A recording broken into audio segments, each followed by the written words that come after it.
Human cells require energy. Bacterial cells require energy. Both are capable of getting energy from sugar such as glucose, and both can use essentially the exact same pathway known as glycolysis in order to extract energy from glucose. In glycolysis, glucose is essentially broken in half over a long series of chemical reactions, each catalyzed by its own enzyme. This glycolysis pathway evolved very early in the history of life and can be found in organisms as diverse as bacteria and humans. Glycolysis can obtain energy from glucose, although only a small amount. Its advantage is that it does not require oxygen. As oxygen evolved in the early atmosphere, organisms could utilize it in order to obtain more energy from their foodstuffs. And so additional pathways evolved to take the byproducts of glycolysis and break them down completely.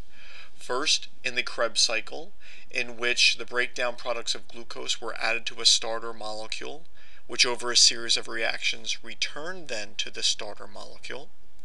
And then finally through an electron transport system, in which membrane electron carriers separate electrons from hydrogen atoms, and when these are allowed to reunite, this converts ADP plus P into energy.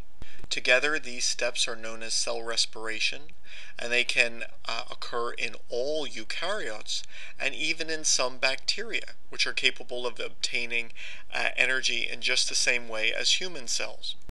In fact, the reason for the homology between these bacterial pathways and those of eukaryotes seems to be that the ancestral eukaryotes engulfed a primitive bacterium, and that this was then the ancestor of the mitochondria.